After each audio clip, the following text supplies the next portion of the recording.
अस्सलाम वालेकुम नाज़रीन, खुशामदीद है आपका कश्मीर न्यूज़ ब्यूरो के इस लाइव ब्रॉडकास्ट में। एक बड़ी और इम्पॉर्टेंट पॉलिटिकल पर्सपेक्टिव से एक डेवलपमेंट हुई है दिल्ली से, और वो डेवलपमेंट जम्मू एंड कश्मीर के हवाले से है।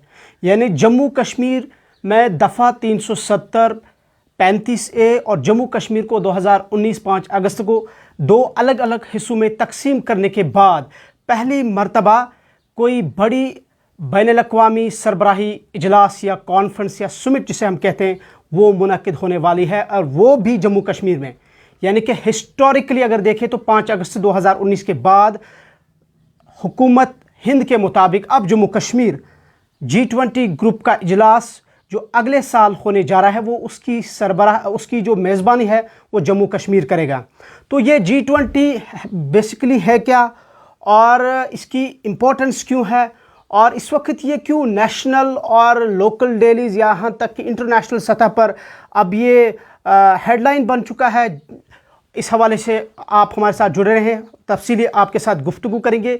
G20 यानी ग्रुप 20 भी इसे कहा जाता है का ये 18वां इजलास 2023 से शुरू हो रहा है, और इसकी जो सदारत है ये भारत को पहली मर्तबा मिल रही है। यानी पहली मर्तबा भारत G20 ग्रुप की सदारत कर रहा है, और इसकी पहली मर्तबा भारत में ही जो सरबराही इजलास है वो होंगे।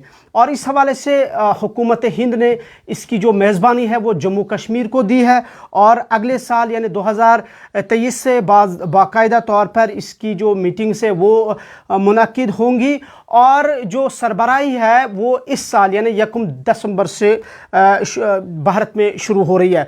तो पहले हम आपको थोड़ा सा इस हवाले से बताते चलें कि जो G20 है, ग्रुप 20, ये है कौन कंट्रीज़ और इसको इतनी इम्पोर्टेंस क्यों दी जाती है। साल 1999 में ये जो दुनिया की जो लीडिंग इकॉनमीज़ या वर्ल्ड की जो largest advanced and emerging economies है, यानी कि दुनिया की सबसे बड़ी जो मईशतें हैं, ममालिक हैं, वो इस ग्रुप 20 का हिस्सा है। यानी इसमें कुल 19 ममालिक और एक यूरोपियन यूनियन है।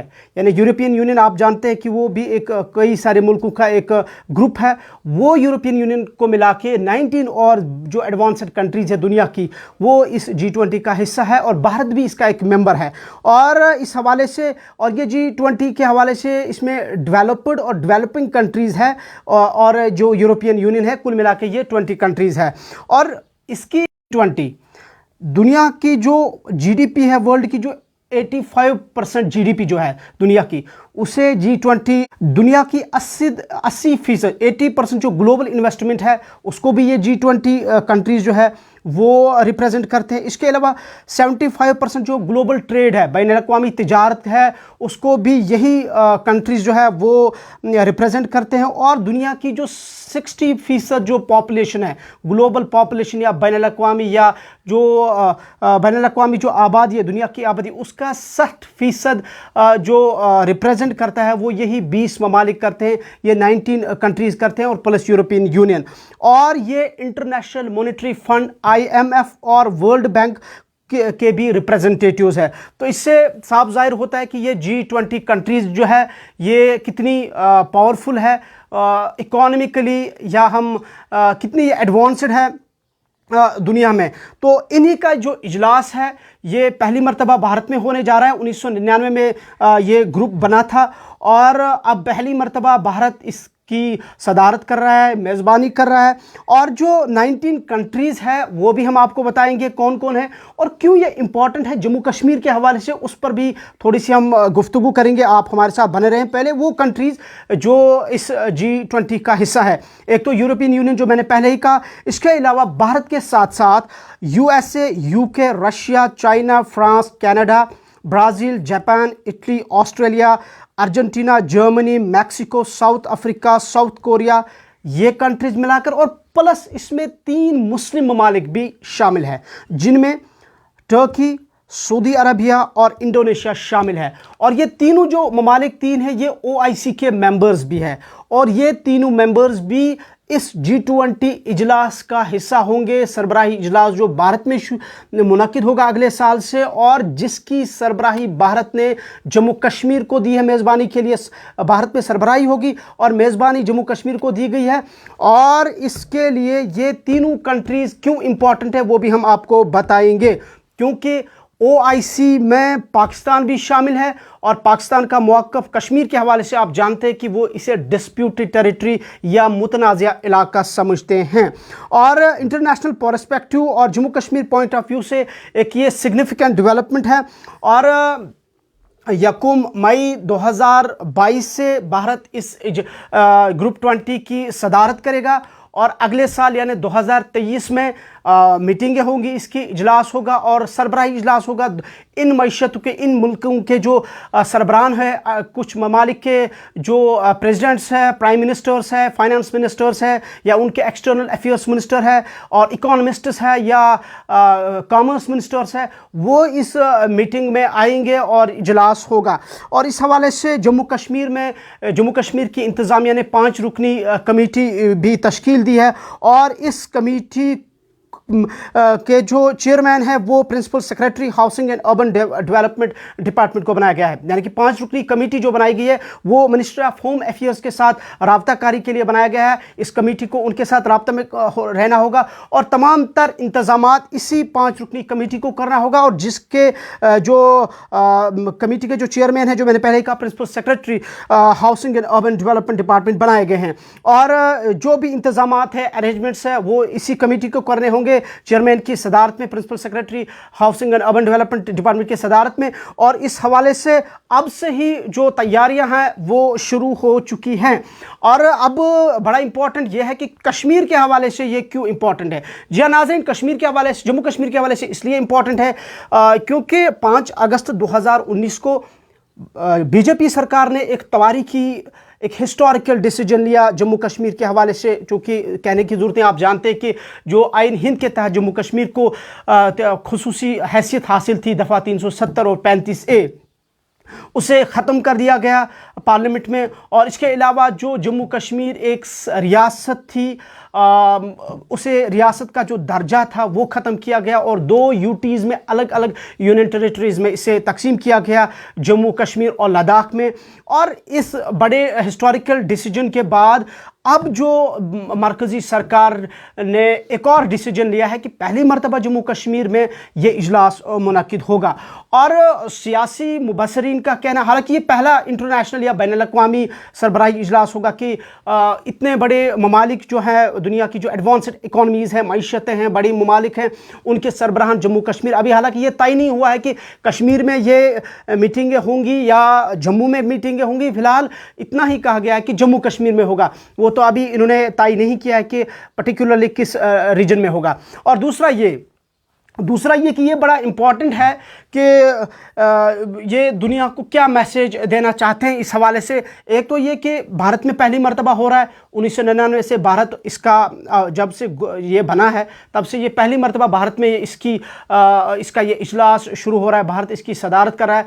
और अब जम्मू कश्मीर में इसकी मीटिंगें होंगी। हालांकि ये पूरा जो इजलास है ये जम्मू कश्मीर में नहीं होगा, कुछ मीटिंग्स जम्मू कश्मीर में होंगी, वही बड़ी सिग्निफिकेंट इंपॉर्टेंट है जम्मू कश्मीर पर्सपेक्टिव में। अगर पॉलिटिकल पर्सपेक्टिव की अगर हम बात करते हैं तो इस हवाले से यहाँ इसे क्यों बैनुल अक़वामी सतह पर या इंटरनेशनल सतह पर कैसे इसे देखा जाता है, वो इस लिहाज से कि 3 OIC के मेंबर्स इस G20 का हिस्सा हैं, जो मैंने पहले कहा।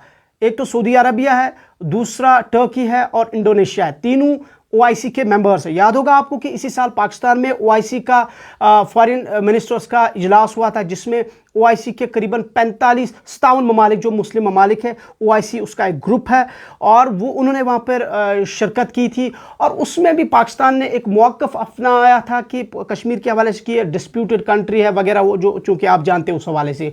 तो कल पाकिस्तान के जो साबिक भारत में जो सफ़ीर रहे हैं अब्दुल बासित जो पाकिस्तान उन्होंने कल इस हवाले से एतराज़ जताया है।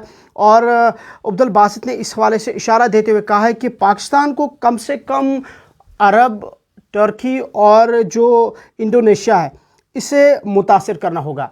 यानी कि उन्होंने साफ तौर पर इस पे जो जिस तरीके से इशारा दिए हैं, उनके यूट्यूब चैनल पे हमने उनका वीडियो देखा तो उसमें हमने देखा कि अब पाकिस्तान ने इस पर जो है एतराज़ात बिताना शुरू किया है। हालांकि पहले ही पाकिस्तान इसको डिस्प्यूटेड कंट्री मानती है। तो दूसरी जानिब जब हम सियासी मुबसरीन या जो पॉलिटिकल एनालिस्ट्स हैं या जो वो लोग जो कश्मीर की हिस्ट्री को या कश्मीर की पॉलिटिक्स पे जिनकी गहरी नज़र है, जो इस पे बात करते हैं, जब हमने कई सारे ऐसे लोगों से बात की तो सबका यही कहना है कि जम्मू कश्मीर में दफ़ा 370 और यूटी में तब्दीली के बाद जो जम्मू कश्मीर होने वाला ये पहला बड़ा बैनुल अक़वामी इजलास होगा। और उनका कहना है कि हिंदुस्तान बेसिकली जम्मू कश्मीर में G20 से मुतल्लिक तकरीबात का इनेकाद करके बैरूनी दुनिया, आउटसाइड वर्ल्ड को ये पैगाम मैसेज देना चाहता है कि जम्मू कश्मीर एक बेहतरीन कल के लिए तब्दील हो रहा है। ये मुबसरीन का कहना है, सियासी और भारत ये जाहिर करना चाहता है आउटसाइड वर्ल्ड को, बैरून दुनिया को, कि ज़मीनी सूरत हाल जो जम्मू कश्मीर में है दफ़ा 370 के ख़ात्मे के बाद, यानी गुज़िश्ता पिछले 3 सालों में वो बदली है और अब यहाँ अमन की फ़िज़ा कायम है। और इंटरनेशनल लेवल पर भारत एक मैसेज देना चाहता है दुनिया को कि जम्मू कश्मीर में अब सब कुछ ठीक है, अमन की फ़िज़ा है और एक जम्मू कश्मीर एक ट्रांसफॉर्मेशन की तरफ जा रहा है, एक तब्दीली की तरफ, एक बड़ी तब्दीली यहाँ पर रौनमा हुई है। अब चूँकि यहाँ पर जो है G20 के इजलास की मीटिंगें होंगी, तो ये एक इम्पॉर्टेंट अपडेट था आपके साथ। तो नाजरीन, ये फिर से हम आपको थोड़ा सा इस हवाले से जो हमारे साथ अब जुड़ चुके हैं हमारे व्यूवर्स, हमारे नाजरीन, कि G20 ग्रुप 2019 जो वर्ल्ड की टॉप मईशतें हैं, वर्ल्ड की एडवांस्ड या जो बड़ी मईशतें हैं दुनिया की लीडिंग इकोनॉमीज़, उनके 19 कंट्रीज़ हैं ये, उनमें यूरोपियन यूनियन भी है, ये IMF और वर्ल्ड बैंक के भी रिप्रेजेंटेटिव्स है, रिप्रेजेंटेटिव्स है, उसके भी मेंबर्स हैं। और इसमें जो 19 ममालिक है जिनका हमने जिक्र किया, और इसमें 3 OIC के मेंबर्स भी है। और 1 दिसंबर 2022 से भारत इसकी सदारत करेगा और अगले साल मोस्ट प्रॉबली जून से इसकी जो है मीटिंगें होंगी, सरबराही इजलास होंगे, इन ममालिक के लोग यहाँ आएंगे और भारत में अब से ही तैयारियाँ शुरू की। और जो प्रगति मैदान है दिल्ली का, वहाँ पर जो है अब तैयारियाँ शुरू कर दी गई है और जम्मू कश्मीर में इसकी जो है मीटिंगें होंगी। इजलास की जो सरबराही इजलास की मीटिंगें वो जम्मू कश्मीर में होंगी। हालांकि अभी हतमी फैसला नहीं लिया गया है कि वो कश्मीर वैली में होंगी या जम्मू में, लेकिन ये तय हुआ है कि जम्मू कश्मीर में होंगी। और यहाँ की इंतज़ामिया ने इस हवाले से 5 रुकनी कमेटी जो है वो तश्कील दी है और प्रिंसिपल सेक्रेटरी जो है urban and housing and urban development department के, उन्हें चेयरमैन बनाया गया है इस कमेटी का। वो राब्ता करेंगे, उनका राब्ता जो है वो MHA के साथ होगा, मिनिस्ट्री ऑफ होम अफेयर्स के साथ, और कुल वो इस मीटिंग के हवाले से इंतजामात का जायजा लेंगे। और अब से ही तैयारियां शुरू हो चुकी है। तो बहरकैफ इस फैसले के बाद अभी तक अब ये देखना होगा कि जो यहाँ के लोकल पॉलिटिकल लीडर्स है या मेन स्ट्रीम पॉलिटिकल लीडर्स या पार्टीज़ हैं, उनके रिएक्शंस अभी आना बाकी है। वो बड़ा इंपॉर्टेंट और इंटरेस्टिंग होगा, वो देखना होगा, क्योंकि जो चाहे हम नेशनल कॉन्फ्रेंस की बात करें, PDP की बात करें, या फिर अपनी पार्टी की बात करें, पीपल्स कॉन्फ्रेंस की बात करें, अवामी इत्तेहाद पार्टी की बात करें, या जो दीगर छोटी बड़ी पार्टियां यहाँ पर रीजनल पॉलिटिकल पार्टीज़ है, वो 5 अगस्त के फैसले को गैर आइनी, गैर कानूनी और गैर अखलाकी करार देते हैं और वो उस फैसले को बिल्कुल मानते नहीं हैं, तो वो अनएक्सेप्टेबल करते हैं उस 2019 के 5 अगस्त के फैसले को। तो उसी की कड़ी का ये एक बड़ा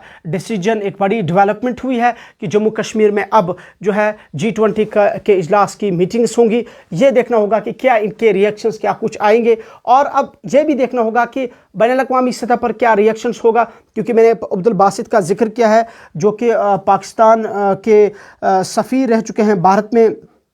अब्दुल बासित और हाई कमिश्नर रह चुके हैं दिल्ली में, भारत में पाकिस्तान के हाई कमिश्नर साबिक रह चुके अब्दुल बासित। उनका भी वीडियो पैगाम कर सामने उनने इशारा दिया कि पाकिस्तान को कम से कम टर्की और जो 2 इंडोनेशिया और सऊदी अरबिया है उनको इस हवाले से मुतासिर करना होगा कि इस मीटिंग के लिए। और आपको याद होगा जब श्रीनगर से शारजा की तरफ फ़्लाइट शुरू हुई थी, उस वक्त भी पाकिस्तान ने एतराज़ात जताए थे और पाकिस्तान इस जम्मू कश्मीर को एक डिस्प्यूट टेरिटरी करार देता है।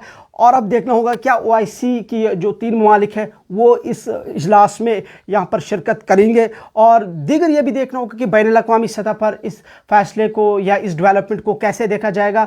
और सबसे इम्पॉर्टेंट ये है कि यहाँ की जो रीजनल पॉलिटिकल पार्टीज़ है उनका रिएक्शंस, उनका रद्द-ए-अमल इस हवाले से क्या कुछ होगा। मज़ीद क्या कुछ डेवलपमेंट्स होंगी, अपडेट्स होंगे आपके पास, फिर आएंगे। तब तक के लिए अल्लाह हाफ़िज़।